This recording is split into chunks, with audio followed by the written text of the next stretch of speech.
tarde. Les damos la más cordial bienvenida a todas las personas que están conectadas en este Zoom y a quienes después van a ver el video que se cuelga en el canal de YouTube de Casa Abierta. Gracias por acompañarnos. Siempre recuerdo que estas actividades se hacen en el marco de la campaña Cuidar la salud mental, una acción por la vida.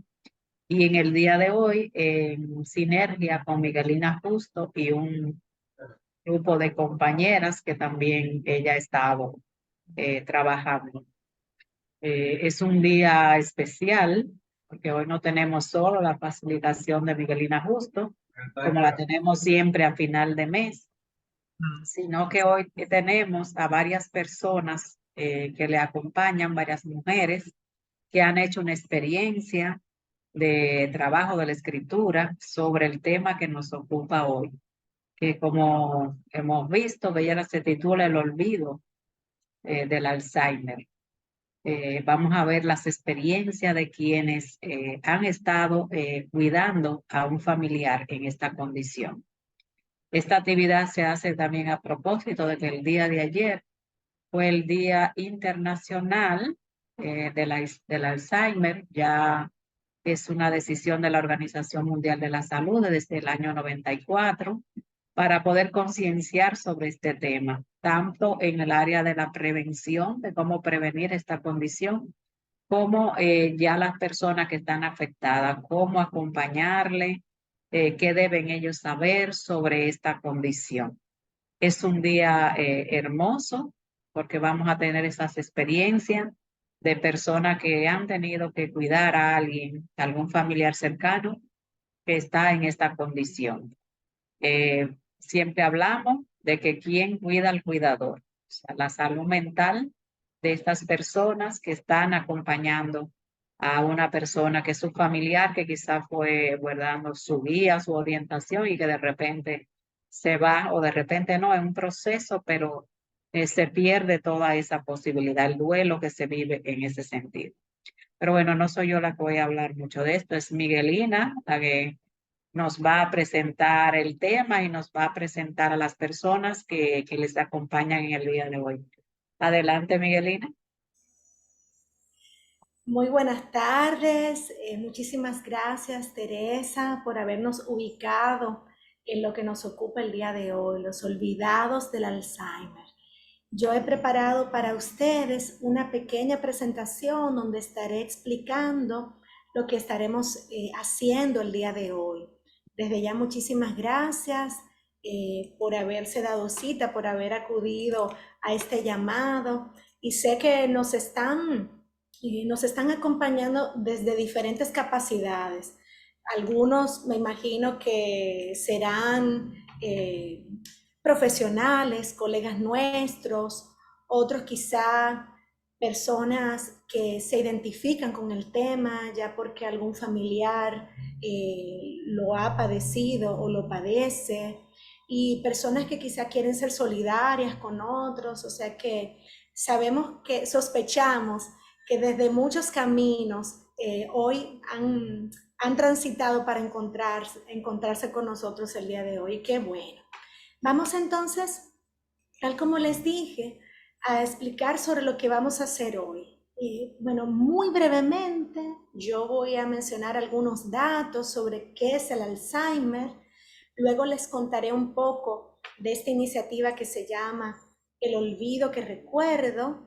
Y entonces, más tarde vamos a tener el plato fuerte de esta noche, que son los testimonios de personas, todas mujeres, que han tenido que cuidar algún miembro de su familia. Ellas ya les contarán quiénes son esos miembros y cómo esto les impactó, les ha impactado, qué han aprendido, qué les ha perturbado y sobre todo qué hoy pueden compartir con nosotros para que nos sirva para crecer como personas, pero también para crecer como país, porque ustedes se darán cuenta muy pronto cómo lo que estas valientes mujeres van a compartir el día de hoy nos habla de lo que tiene que ser diferente en nuestro país en términos de políticas públicas. Y luego, claro, vamos a tener un espacio de preguntas y respuestas donde ustedes van a tener la oportunidad de, a través del chat o a través también del micrófono, como prefieran hacerlo, presentar sus inquietudes, compartir también sus experiencias a fin de podernos enriquecer. Entonces, esta es la agenda, este es lo que tenemos planeado para hoy. Entonces, vamos a comenzar, ¿te parece? Y bueno, para que quien ha escuchado la palabra Alzheimer sabrá que es una enfermedad, es un tipo de demencia, es el tipo de demencia más común que hay. Y esta enfermedad puede causar problemas de memoria, problemas en el pensamiento, en la forma en que la gente piensa, analiza las cosas, las procesa y también se expresa en cambios importantes en el comportamiento, alteraciones importantes en la forma de conducirse en la vida. Y bueno, esto realmente a uno no es algo que ocurre de una manera puntual, es una condición progresiva. El Alzheimer empeora con el tiempo, es una enfermedad progresiva y hasta ahora no tiene cura. Se están haciendo muchos esfuerzos por identificar medicamentos que puedan disminuir el paso, lentecer el paso de esta enfermedad. Por fortuna, ya hay 2 medicamentos identificados. Muy recientemente fueron aprobados por el organismo que regula los medicamentos en los Estados Unidos, que garantiza su fiabilidad. Y bueno, ¿qué más sabemos acerca del Alzheimer? Bueno, puede haber muchos síntomas que a veces nos confunden, porque la persona puede lucir desorientada o quizás puede parecer confundida, pero lo fundamental, lo distintivo del Alzheimer es el hecho de tener dificultad para recordar la información nueva. Es como si esta enfermedad, que es degenerativa, que es progresiva, atacara primero esa información nueva. Y claro, poco a poco va llegando hasta esos espacios donde se guarda la memoria a largo plazo. Entonces, es algo que realmente puede producir mucha confusión, mucho malestar en la persona y claro está en quienes le acompañan. Desafortunadamente la estadística no miente, los casos son más frecuentes, pueden haber muchos factores que expliquen esto. Uno de ellos es que la esperanza de vida ha aumentado y sin duda estos casos de Alzheimer tienden a ser más frecuentes en los envejecientes, aunque, como ustedes escucharán, también puede afectar a personas que no han llegado a la edad del adulto mayor. Pero sí hemos detectado un aumento en los casos de Alzheimer, tiende a ser mucho más prevalente entre nosotros los latinos, cuando se comparan por etnias, grupos étnicos, se ve, por ejemplo, en los Estados Unidos, que comparando con la población llamada blanca, ¿verdad? Los caucásicos, realmente entre los latinos es mucho más frecuente. Y nosotros formamos parte de esa población aquí como somos dominicanos. Entonces, a veces uno se pregunta, bueno, es una enfermedad progresiva, es una enfermedad que no tiene cura hasta el momento. ¿Por qué diagnosticar? ¿Cómo esto cambiará? el fin. Bueno, aquí este mensaje que queremos compartir con ustedes, que nos parece crucial, que es el diagnóstico. El diagnóstico es importante que se haga temprano para que todos nos podamos preparar a la persona que pueda dejar su vida lo más ordenada posible, preparar a los familiares, tomar decisiones importantes que garanticen, que aseguren la mejor calidad de vida posible. El diagnóstico muchas veces lo puede hacer un neurólogo, un geriatra, puede que la persona llegue donde un psiquiatra porque quizás están viendo la confusión, está viendo, está muy irritable o está poniendo las cosas en lugares extraños y piensan que se trata de una enfermedad de las que son abordadas por psiquiatras y puede que sea el psiquiatra ahí que empiece este camino hasta el diagnóstico con la ayuda de los profesionales que ya mencioné. Y asimismo puede que estos profesionales se involucren para acompañar a la persona que padece de la enfermedad y también a sus familiares. El psiquiatra, el geriatra, neurólogos, psicólogos, todo un equipo de profesionales que pueden ser de ayuda. Bueno, ustedes ya, los que lo viven, lo saben, los que no lo han vivido lo pueden imaginar el impacto tan grande que puede tener el Alzheimer en la persona y en sus familiares. Es un impacto total. Y bueno, yo les confieso que, perdón, que se fue para atrás. Les confieso que precisamente en mi consulta empecé a ver esta realidad. Y yo dije, wow, pero hay muchas personas que viven con Alzheimer, ya sea porque lo padecen o porque les ha tocado acompañar a un familiar con esta condición.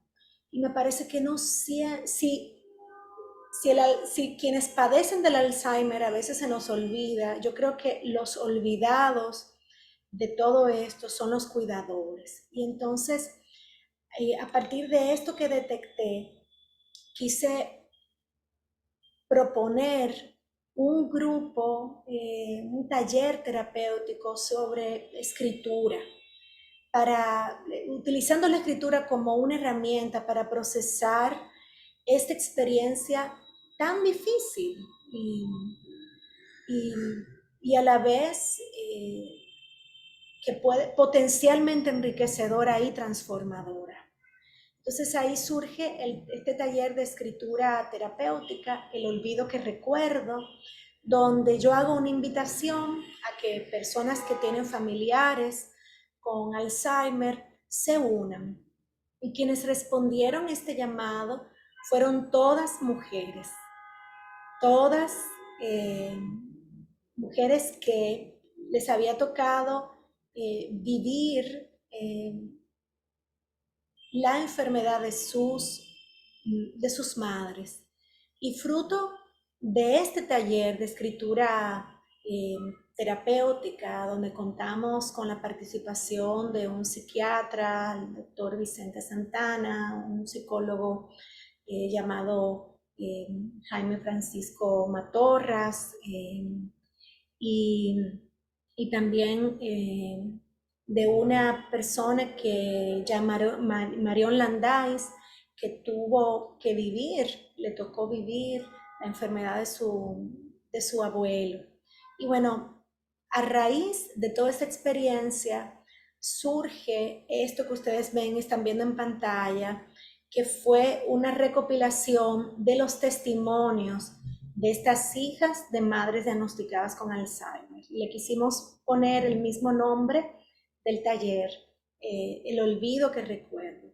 Este documento está disponible en la plataforma de Amazon, pero también está disponible de manera gratuita para ustedes que están acá. Yo voy a colocar el enlace para que ustedes lo puedan leer y puedan realmente conocer, como lo harán en unos minutos, más a fondo la experiencia de quienes cuidan. Entonces, en este momento lo que vamos a hacer es pasarle el micrófono, ceder el puesto a las verdaderas protagonistas de esta tarde, Arelis Peguero, psicóloga, hija, Diana Marcano, también psicóloga, y Maciel Rivera, abogada, que con mucha generosidad aceptaron esta invitación para compartir con nosotros lo que han visto y lo que han vivido, lo que han sufrido, lo que han aprendido y lo que han crecido desde esta experiencia con el Alzheimer. Entonces ahora voy a dejar de compartir esta pantalla y voy a darle ahora el micrófono a Arelis, quien va a hablar con nosotros ahora. Gracias, Arelis, por estar. Bien, buenas tardes. Gracias a ustedes por darnos esta oportunidad. Realmente cuando iniciamos con el taller no nos imaginábamos que podíamos llegar hasta donde hemos llegado y esto nos llena de mucha alegría. Iniciar mi relato con el agradecimiento realmente a la posibilidad de haber encontrado eh, ese lugar seguro donde uno puede hablar de lo que siente, de lo que ha vivido, de lo que le está pasando. Y sobre todo, ese lugar que para mí particularmente fue un lugar de mucho aprendizaje. Aprendizaje porque independientemente de que mi madre empezó con los síntomas de memoria mucho más tarde que las de mis compañeras, sin embargo, el camino que ellas habían recorrido era mucho mayor que el que yo llevaba ya avanzado. Entonces, ellas han servido de guía realmente con sus vivencias, sus relatos. Y esto para mí fue muy alentador porque es la posibilidad de yo aprender a través de ellas. Eh, También agradecer la posibilidad de la lectura del libro Más fuerte que el olvido, que es un libro escrito en honor a lo que fue el padecimiento de un abuelo relatado con mucho amor y muy vivencial. Entonces, cuando usted lee que hay otras personas que están pasando por esta situación y en detalle, así como lo manifiestan en este libro, uno encuentra un poquito de tranquilidad y nos damos cuenta de que realmente no estamos solos y que este es un problema que necesita ser visibilizado. Ahora doy inicio a hablar de mi caso particular. Mi madre empezó con estos síntomas ya después de los 70 años. Ha avanzado muy poco y fue un evento, fue chocante para nosotros por el tipo de mujer que era ella, el carácter que tenía, lo dominante que era. Y cuando empezó, por ejemplo, a perder capacidad y habilidad en una actividad que era para ella como su as bajo la manga, que era la cocina. Mami cocinaba maravilloso y nos reuníamos justamente en torno a esa habilidad de ella. Empezó a tener dificultades con esto, empezó a guardar cosas en lugares inadecuados y esto, el impacto que tiene esto en la vida de uno es muy chocante, es como un shock, o sea, ¿qué está pasando? ¿Hasta dónde va a llegar esto?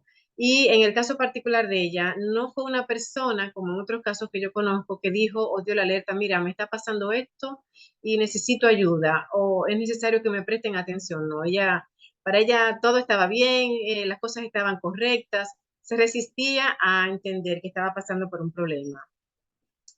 Esto genera realmente un cambio de dinámica en toda la estructura de la familia, porque ya quien hacía tanto, quien se ocupaba de tanto, ya no podrá hacerlo, ya no podrá estar como estaba antes. Y el acompañamiento que uno puede conseguir, tanto de familia como de personas cercanas a uno, es muy valioso. Yo realmente exhorto y digo que este es uno de los grandes pilares cuando uno tiene personas con situaciones de salud de cualquier tipo, pero sobre todo como esta. Hacer conciencia de lo necesario que resulta aprender a convivir con esto, hacerlo llevadero, más que trágico, ¿verdad? Hacerlo llevadero. Afortunadamente con mi mamá, como yo les comentaba, ella, el proceso ha sido lento y siempre tratamos de integrarla en todo. ella conversa siempre, tiene una dinámica de hacer cosas, participa en todo y eso ayuda a que ella se sienta involucrada y parte y que todavía tenga conexiones. Sí, también les quiero comentar de manera particular en mi caso, lo difícil que se ha hecho en manejar la situación de ella con mi papá, que es unos 12 años mayor que ella y que tiene una memoria totalmente lúcida. Entonces, hacerlo entender a él que esto es un proceso degenerativo, que es una enfermedad, que ella está viviendo un proceso difícil que no tiene que ver con que ella quiera o no quiera, con que le pregunte una cosa 5 o 10 veces. Es difícil. Y no solamente es difícil por la edad ya que él tiene, sino también por la condición de salud que él tiene. Él está totalmente ciego, entonces él no puede cuidar de ella. Sin embargo, ella tampoco puede cuidar de él. Y de ahí se hizo necesario que a nivel de la familia reconociéramos que teníamos que estar presente con ellos todo el tiempo, ¿no? Todo el tiempo, porque de no ser así, ambos podían correr riesgo. Y esto hizo realmente o ha hecho que tengamos que readecuar todas nuestras agendas, nuestros horarios, para siempre estar con un cuidado alrededor de ellos. Yo acompaño también en este proceso a mi papá porque él ha sentido mucha impotencia y en parte, aunque él nunca lo ha dicho, yo entiendo que puede deberse a que él siente que no puede quizás cuidar o cuidarla como él quisiera, porque al no poder ver, no sabe a veces dónde ella está, en qué está, ¿no? Si le hablo y no le responde, él puede pensar que es que ella no quiere, quizás se ha movido, él no la ha visto. Entonces, quien vive estos procesos se agota mucho emocionalmente, se agota mucho físicamente y genera mucha impotencia. Afortunadamente, en el propio taller nosotros aprendimos que estar pensando pendiente de qué va a pasar o si me puede pasar, no es nada que nos ayude en este momento, porque nadie sabe lo que va a venir con nuestras vidas a futuro, sino concentrarnos en estar preparadas, en tener autocuidado, en disponer realmente de toda nuestra sabiduría que sea posible, en pedir ayuda cuando sea necesario, en poder encontrar espacios donde uno ventilar todo esto, que se pueda normalizar, que yo pueda hablar de lo que estoy viviendo y sintiendo, que incluso puedan haber personas, aunque no sean familiares, amigos, que puedan decir un día, voy para allá, acompañarte, a que nos bebamos un café, un té o lo que fuera. Eso es muy halagador. Y creo que hacernos conscientes de esta realidad y de que cada vez hay un mayor número de personas y naturalmente cada vez más hay un mayor número de cuidadores que necesitan de apoyo y de esa sensibilización a nivel de la sociedad es muy necesario y muy valioso. Cierro aquí agradeciendo al espacio que pude tener en el taller El Olvido que Recuerdo, el resultado de esto, y a mis compañeras que definitivamente fueron para mí y siguen siendo maestras. Así es que muchas gracias y cualquier otra inquietud pues puedo compartirla al final. Muchísimas gracias, Arelis.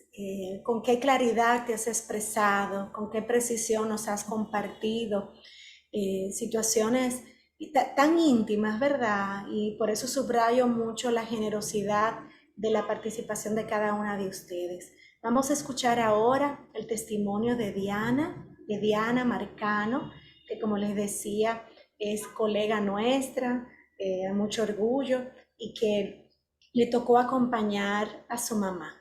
Diana, adelante.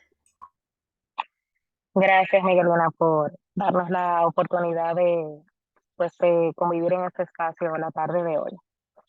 Yo quiero iniciar mi testimonio y mi aporte hablando de, pues, la importancia de tener una red de apoyo para enganchar un poco con lo que dice mi compañera Arelis, de tener quizás personas, identificar personas dentro o fuera de la familia que te puedan servir de apoyo, porque es una enfermedad compleja, desgastante, en ocasiones larga, porque no en cada persona se manifiesta de la misma forma, depende pues la edad, las condiciones de esa persona. En mi caso particular, mi madre fue diagnosticada con 50 y tantos de años, a una edad temprana, y yo pues era una adolescente en ese momento, tenía 14 años al momento de su diagnóstico, y pues soy hija única.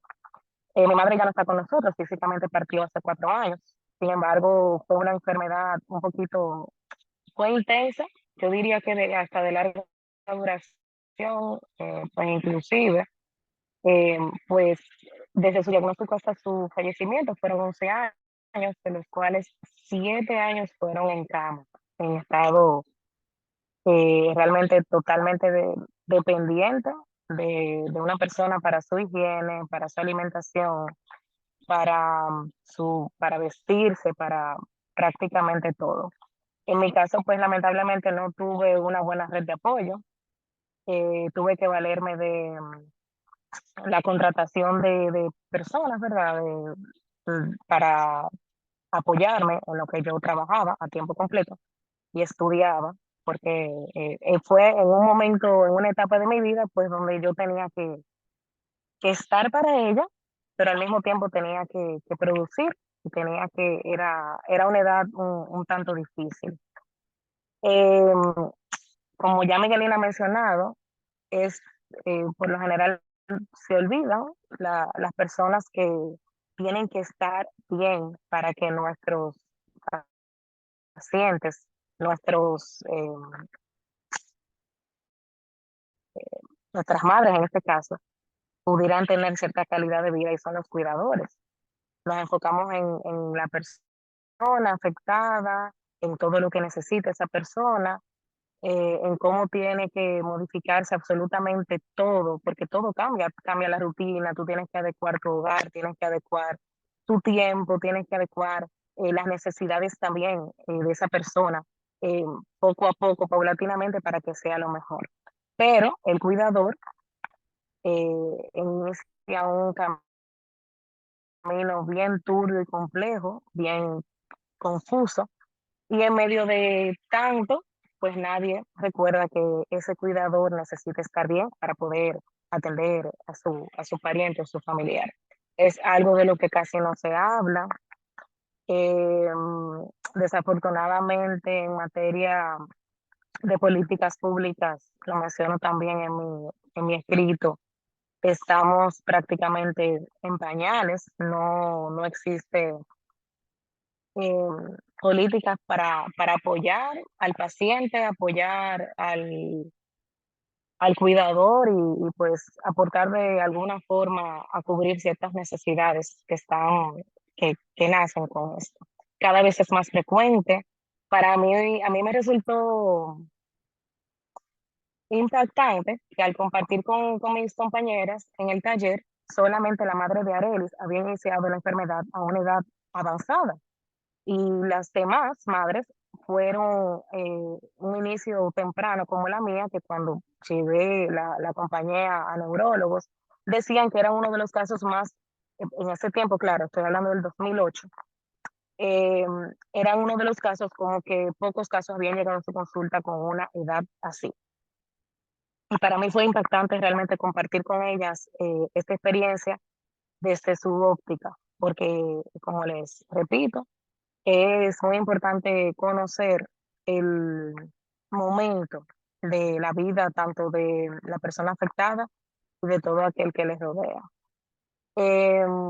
Yo, el mayor aprendizaje que me llevo de este proceso, ya incluso para mí fue tan enriquecedor, aunque mi madre no está físicamente, me animé a participar porque entendía que yo no había encontrado un espacio con otras personas que compartan o hayan compartido, que estén pasando, atravesando lo mismo que yo atravesé, que de manera significativa marcó y va a marcar el resto de mi vida.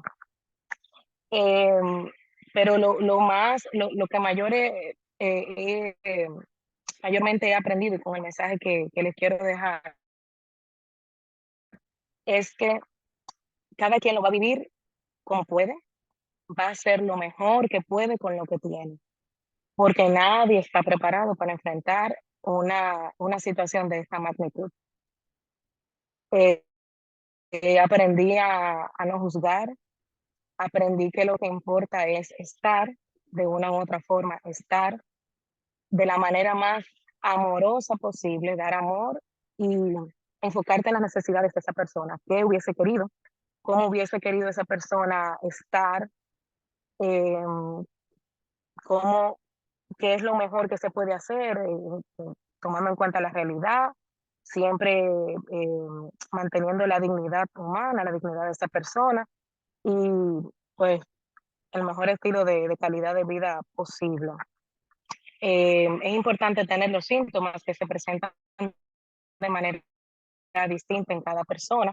En el caso de mi madre empezó a confundir el nombre de los objetos, empezó a no reconocer ciertos familiares o amigos que tenía tiempo sin ver y cuando a la primera impresión, como cuando los veía, como que le costaba mucho pues recordar el nombre de esa persona o pues, reconocerla.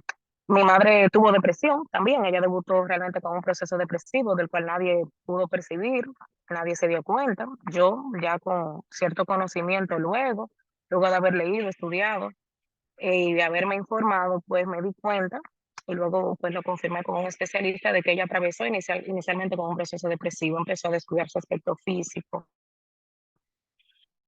empezó a confundirse con sus tareas diarias, no solamente en la casa. Mi madre era costurera, ella era diseñadora de modas y también tenía su taller de costura.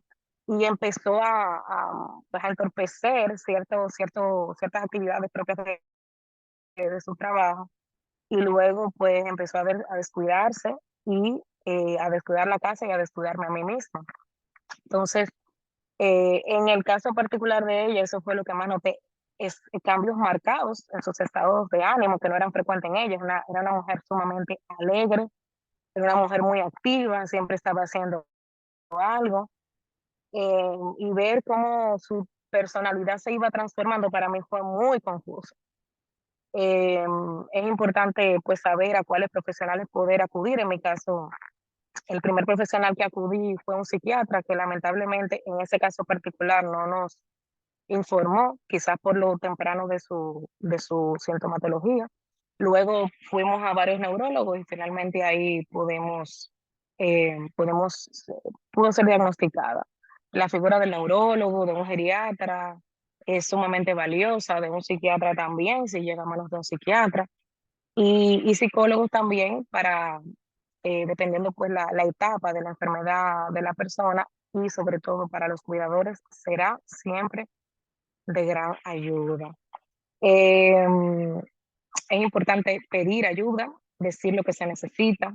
He conocido casos donde la familia prefiere mantener todo de manera muy hermética, de manera muy íntima, se respeta y se entiende, porque es muy difícil para la familia esto. Pero si hablamos, si pedimos ayuda, eh, luego será más llevadero el camino. En mi caso particular, Miguelina sabe, siempre me he reiterado en toda la disposición de aportar, de ayudar a cualquier persona que pueda estar atravesando esta situación y siempre estaré en la disposición de compartir mi testimonio.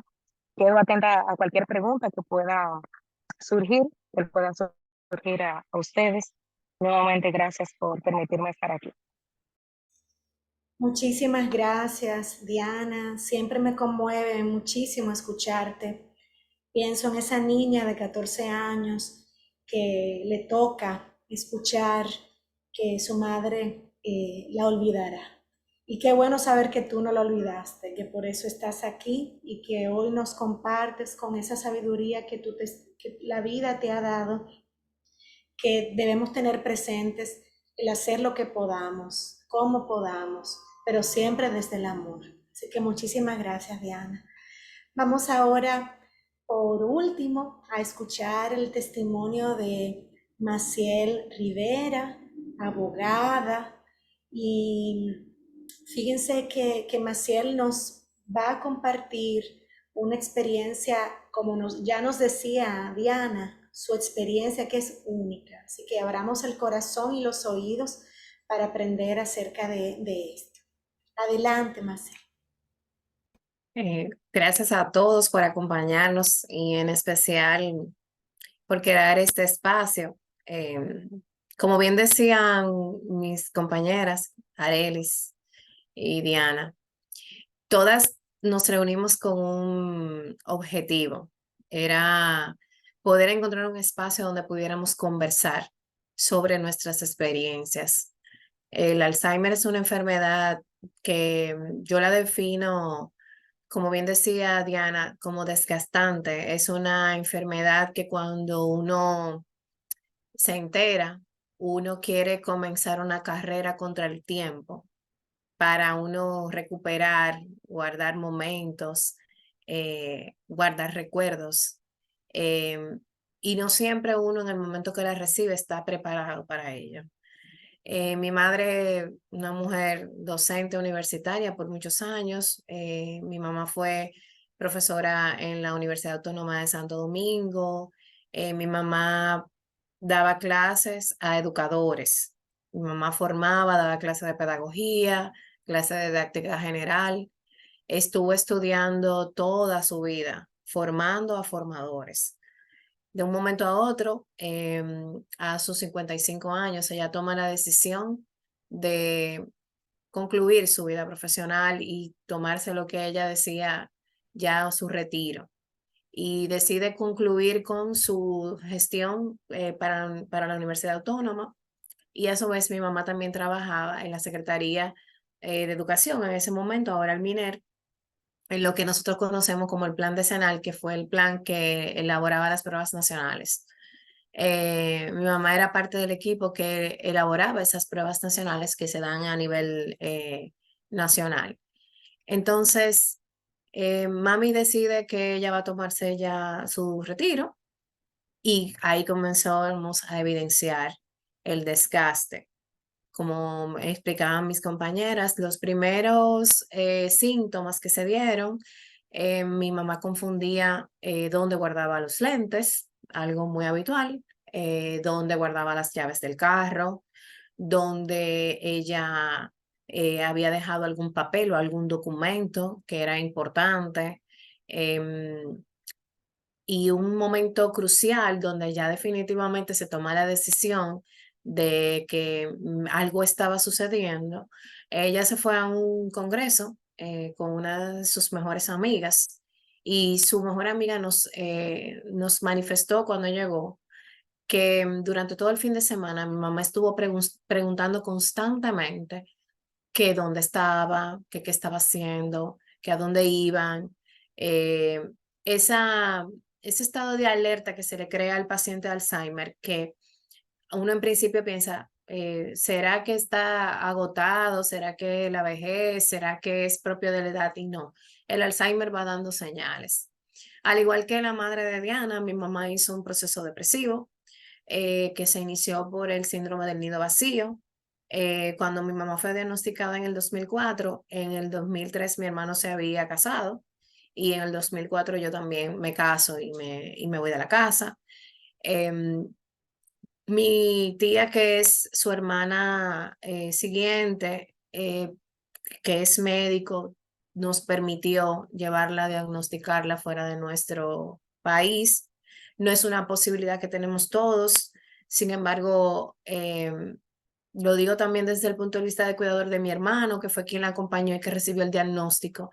Para nosotros fue un diagnóstico devastador porque ya mi mamá tenía parte de sus imágenes cerebrales con capas blancas, es decir, ya había neuronas que lamentablemente ya no estaban teniendo esas conexiones que le permitieran a ella eh, tener una vida hábil.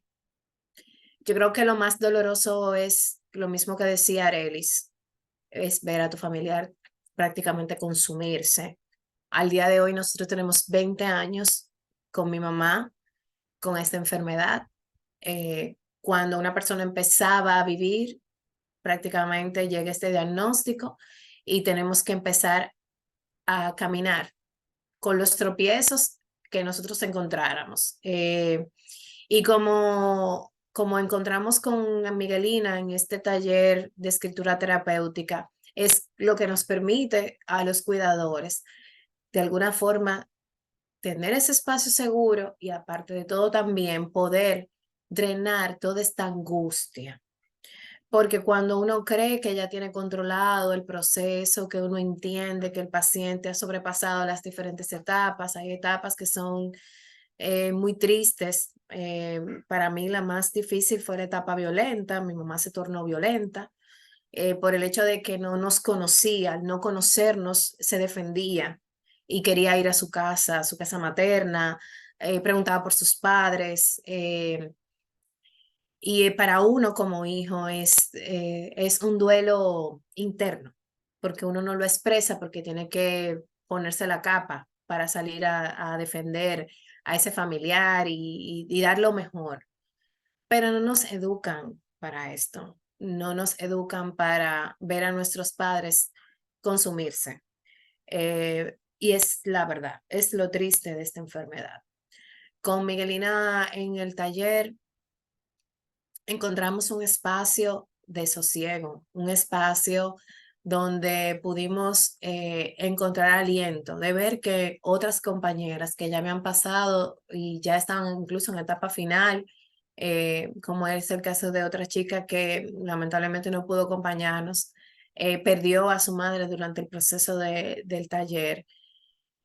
Uno sabe que va a llegar ese momento, pero la Maciel que recibió un diagnóstico a sus 24 años no es la Maciel que a esta edad se siente eh, desolada o se encuentra perdida. Y yo creo que eso fue lo que quisimos manifestar en este escrito, cuando yo decía que si pudiera, como ese deseo, la que somos padres, madres, sabemos, ese instinto de cuidar. Y es lo que al cuidador le consuma, el no poder proveer, el no poder estar. Son pacientes que entran y salen de crisis. Nosotros hemos vivido crisis con mi madre, que si se caen, que si se golpean, que si broncoaspiran. Eh, Gracias a Dios todavía no hemos llegado a una etapa en que tengamos que darle alimentación a través de ningún tipo de método, porque mi mamá no ha perdido la capacidad de deglutir los alimentos, de comer. Pero es como dice Diana, llega un punto que el cuidador literal se le quema el cerebro, tenemos el burnout del cuidador y uno pierde las fuerzas porque necesita contar con una red de apoyo. Y con lo que yo quisiera es que se queden, si alguno de ustedes tiene esa oportunidad de orientar a alguien, es que existe un desgaste emocional, físico, existe un desgaste donde uno reniega al principio de que uno está pasando por esa situación. Uno quiere bloquear que tiene un paciente con esa enfermedad, pero no es así. Y por eso es importante que aquellos que tengamos la oportunidad de orientar a alguien que tenga algún tipo de paciente, que tenga algún familiar, que entienda que puede encontrar espacios donde pueda recibir orientación y acompañamiento, porque esto es un duelo que es antes, durante y luego de. Entonces, yo quisiera agradecer de manera particular que ustedes se tomen el tiempo de escucharnos, pero que a su vez también se tomen el tiempo de leer nuestros testimonios, testimonios que para nosotros también fueron muy difíciles de plasmar. Yo creo que cada una vivió una tristeza profunda, acumulada, que pudo manifestarla a través de lo que expresó en sus escritos.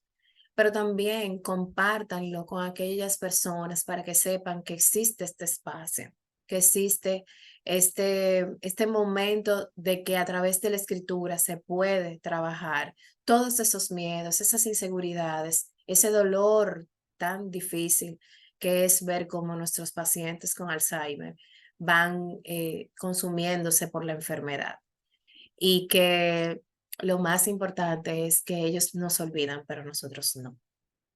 De mi parte quedo a la orden para cualquier pregunta. Muchísimas gracias, Maciel. Y realmente, de nuevo, al escucharte, veo, surge en mi corazón así esa pregunta que luego les haré, o sea, ¿cómo seguir viviendo, verdad? Cuando uno se hace aún más consciente de la muerte. Y al escucharte eso es lo que veo que has hecho. O sea, han pasado ya 20 años y aquí estás con una voz firme, clara, con ideas precisas, comunicándonos un mensaje necesario, oportuno. Y eso nos muestra de que has podido sobrevivir y que has podido crecer a pesar de esta difícil situación.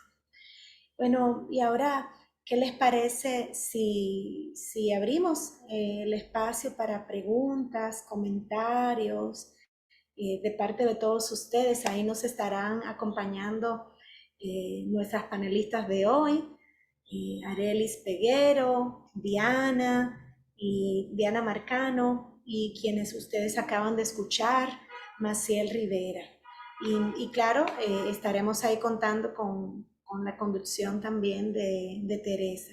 Así que vamos, cómo no, a estar pendiente de lo que ustedes puedan escribir. Aquí nos van diciendo, María Estela, gracias por multiplicar sus propias experiencias y entender que el acompañamiento es básico y primordial.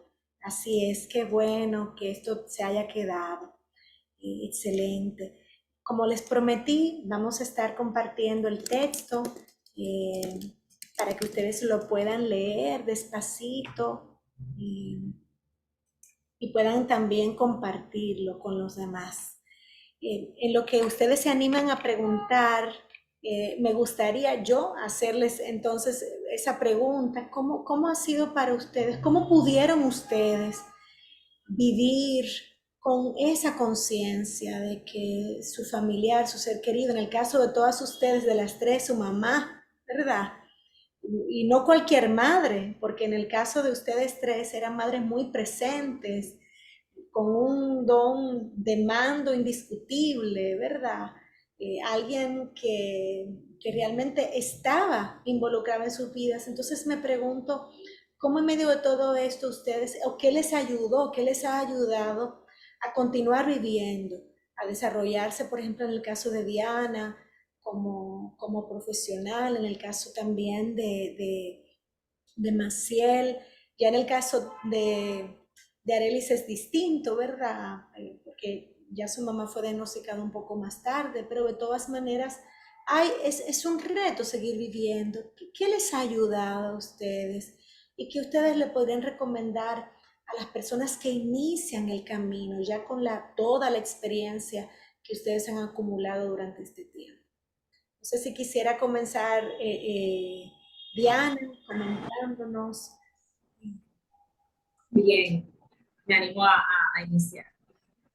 Lo que a mí me sostuvo durante todo ese tiempo y me sigue sosteniendo es el amor.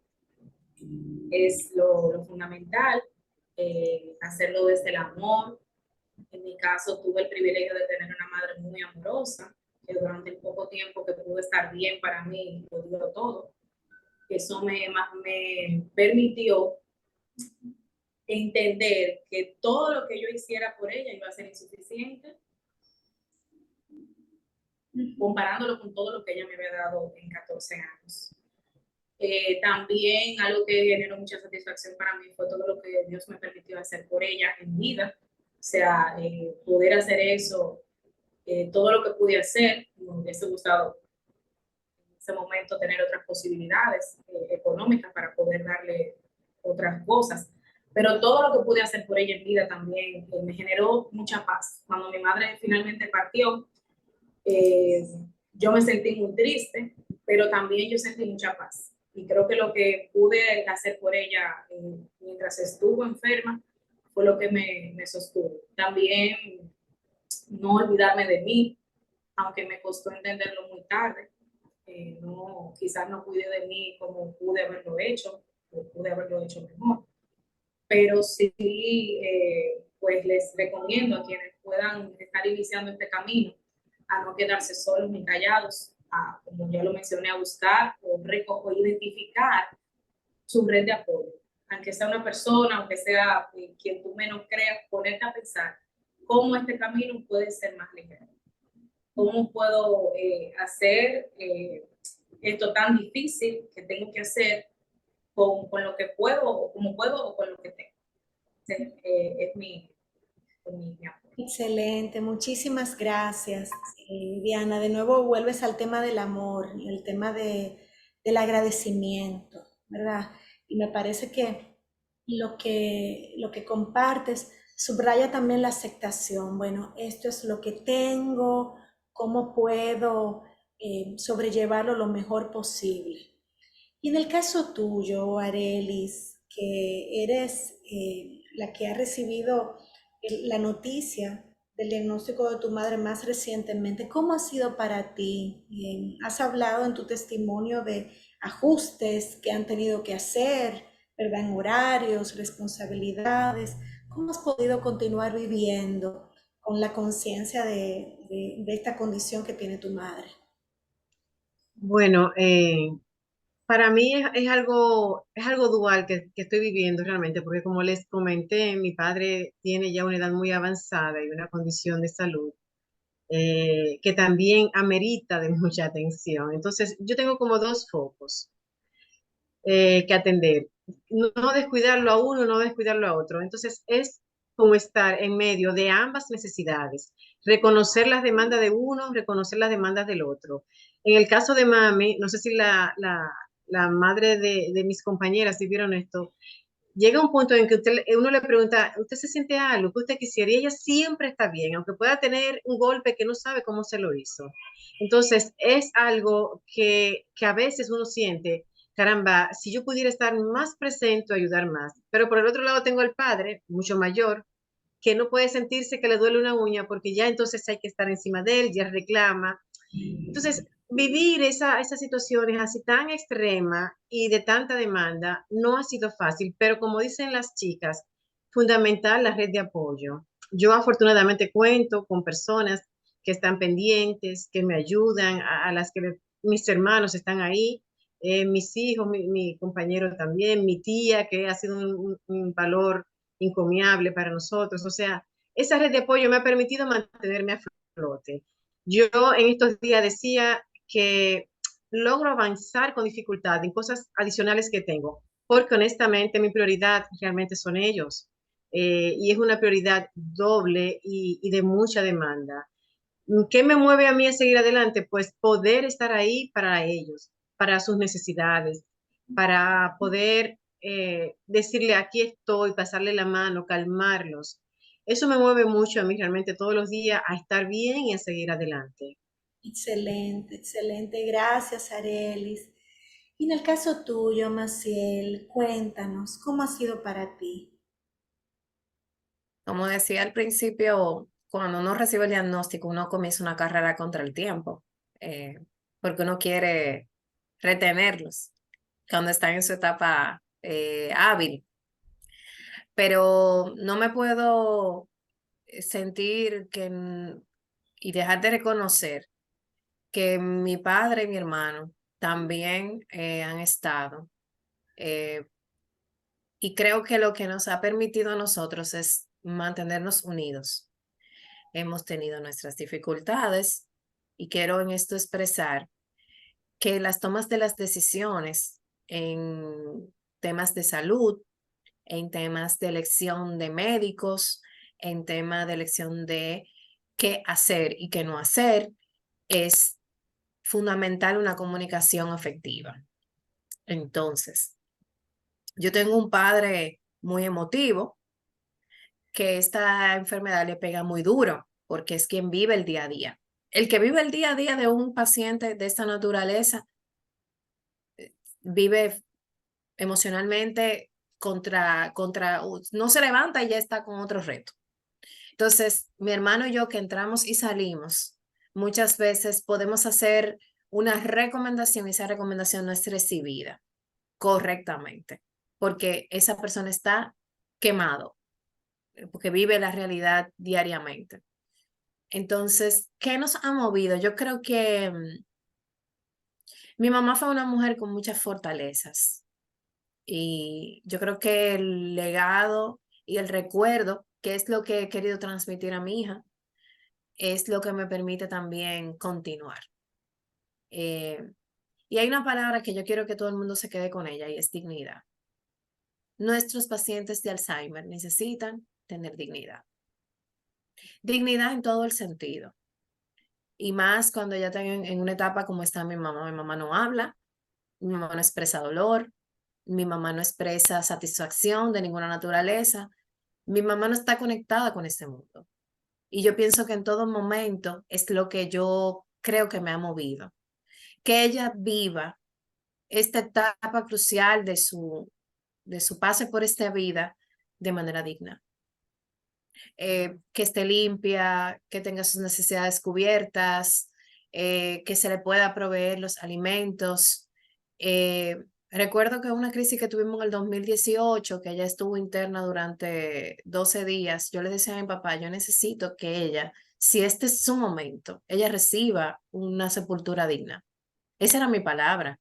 Y yo le decía, Señor, yo no quiero que ella sufra. Disculpen porque voy a hacer mi testimonio también desde mi fe. Yo decía, papá Dios, si este es tu momento, llévatela.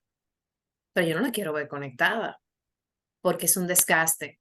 Pero vuelvo al punto de que cuando uno tiene que tomar una decisión de que ya no hay más nada que hacer y te entreguen un paciente en estas condiciones, señores, no se quieran ver en esa posición.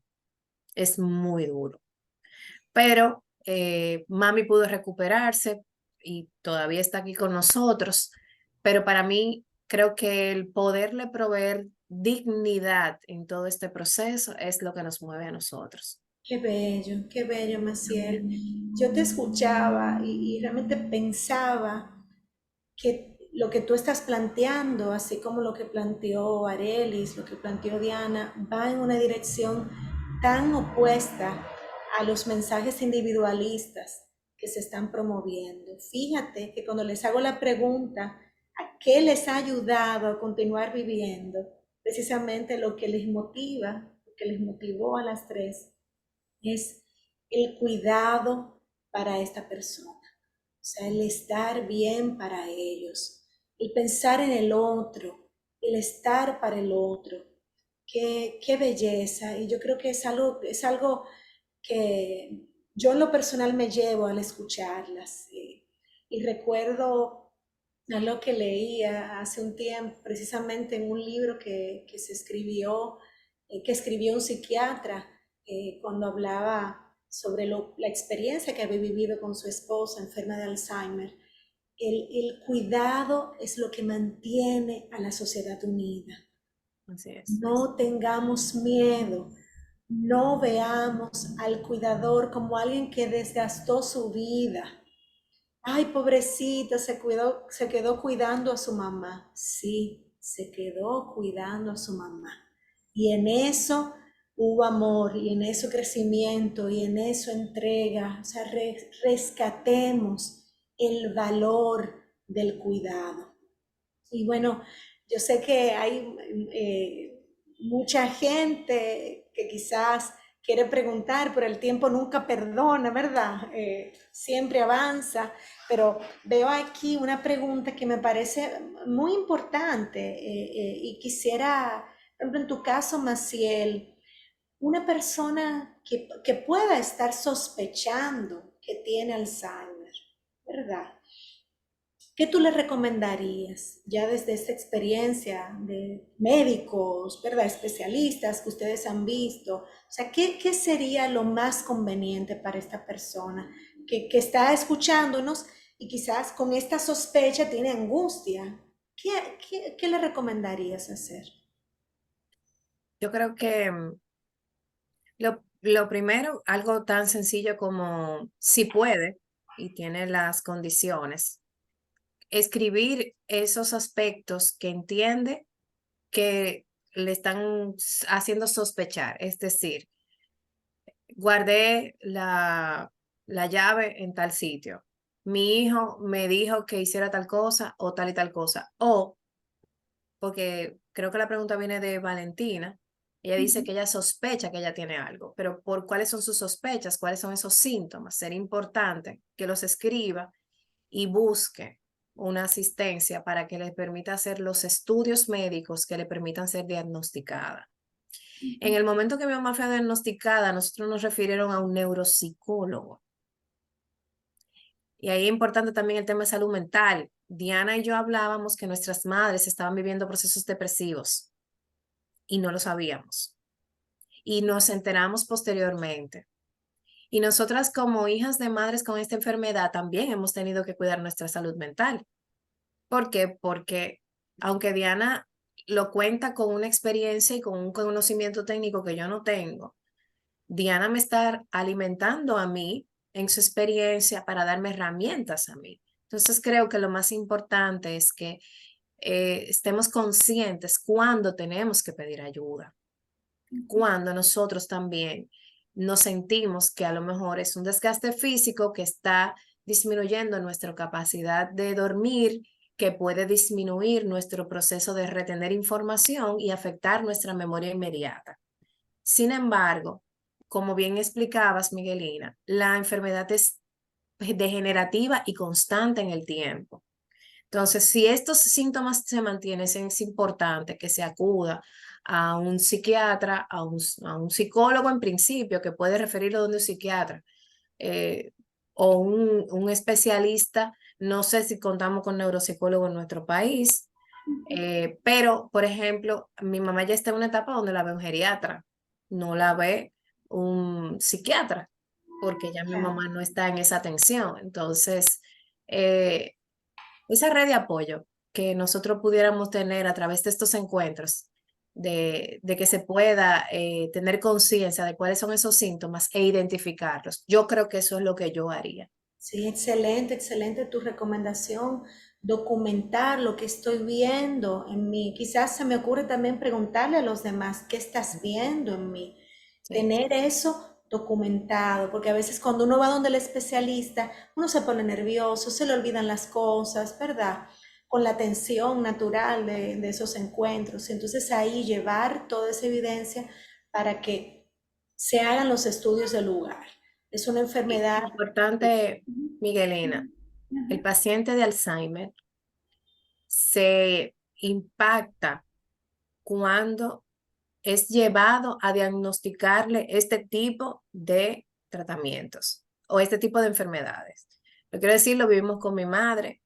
Mi mamá, durante todas las pruebas, mi mamá estuvo en un estado de shock y de, no sé si decir, un ataque de ansiedad, Sí. producto de que ella no quería que le hicieran las pruebas porque ella no quería saber lo que le estaba pasando o no estaba en la condición para recibir un diagnóstico de esta naturaleza. Entonces, nosotros no teníamos las herramientas en ese momento. Y a lo mejor sí con estos espacios podemos concientizar de que si vemos que nuestros familiares presentan este tipo de síntomas, acudan con ellos, porque se puede dar espacios para que con medicamentos, como tú bien decías, que están en procesos de ensayos clínicos, se les pueda prorrogar una vida hábil la mayor parte del tiempo, aunque no se cure. Así es, así es. Agradecemos los mensajes de Cruz Raquel, de Yaniré, que destacan la fortaleza de ustedes. Pide a Dios que las bendiga. De Verónica, muchísimas gracias. De María Lourdes. Y aquí está Doris Domínguez diciéndonos que ella está pasando por este proceso con su mamá y que realmente da fe de que recibir ayuda de un grupo de apoyo ha sido importante en su vida. Me parece que lo que estás diciendo para retomar tu respuesta, y ahí veo que Valentina escribió, es poder tomar acción, ¿verdad? Documento lo que me pasa y realmente tomo acción. Voy donde el especialista, voy donde el neurólogo, donde el psiquiatra, donde el psicólogo, para que haga las pruebas del lugar, porque es una enfermedad diagnosticable, porque produce daño físico, visible a través de los mecanismos de imágenes que tenemos ahora disponibles. Entonces, hay que dar ese paso, y aunque nos dé miedo, ¿verdad? Aunque nos dé miedo.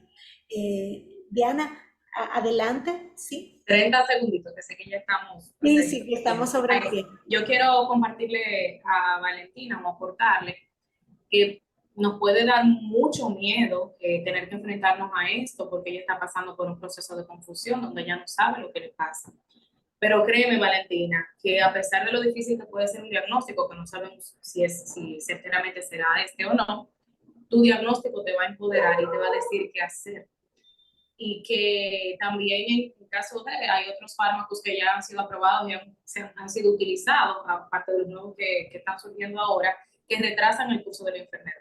No es una enfermedad que tiene cura, pero sí se retrasa y en ese retraso ganamos tiempo para tomar acción y poder organizar un poco pues lo que será ese proceso y sobre todo poder recibir calidad de vida. Así que no temas en acercarte a un profesional, inicialmente quizás de la salud mental, psicólogos, psiquiatras que puedan pues reconocer o identificar esos síntomas y pues nunca estaría de más ir donde un neurólogo para poder tener esa opinión. Sí. Y te deseo lo mejor y pues tomar acción y hacerlo acompañado. Gracias, Diana. Excelente tu recomendación y qué oportuno el comentario que nos hace Cándida, que nos recuerda que realmente la demencia no es una, hay varias enfermedades que producen demencia. Entonces el Alzheimer es la más común, pero hay otras, por ejemplo, como en el caso que nos está diciendo Cándida, la demencia vascular. Entonces siempre es bueno, a veces el miedo nos impide enfrentar lo que nos toca y siempre se ve mucho peor, ¿verdad? Entonces, esa recomendación que has dado, Diana, me parece sumamente acertada. Enfrentar esa situación y ver el diagnóstico como una herramienta para tomar decisiones y recordar de que aún estamos vivos y mientras estemos vivos hay vida y tenemos la oportunidad de vivir. Entonces, bueno, gracias. Tere, perdón que me quedé yo aquí, ¿verdad? Haciendo tu labor. Es que te toca, ya yo no tengo más nada que agregar porque lo daño. Ha sido un momento de verdad muy, muy especial. Por todo lo que ustedes nos han compartido, le agradecemos infinitamente toda esa información y con tanta sabiduría como lo han transmitido. Muchísimas gracias. Solo queremos ahora darle un aplauso.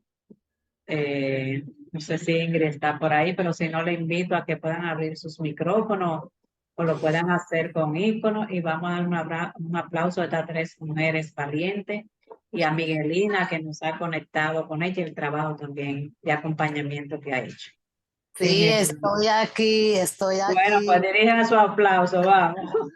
Lo que pasa es que tengo sentimientos encontrados, como que no sé si hoy debemos aplaudir, pero sí, vamos a aplaudir por su sabiduría, por la capacidad que ya han tenido de aceptar una situación como tan fuerte, que Dios la bendiga. Y sí, vamos a dar el aplauso. Al contado de 3. 1, Ingrid, 2 y 3. Bravo, bravo para todas. Agradecemos en nombre de Casa Abierta todo lo que nos han compartido y en el nombre también personal. Entonces está bonito. ¿Y quién sería este? Gracias. Gracias. Gracias. Buen fin de semana.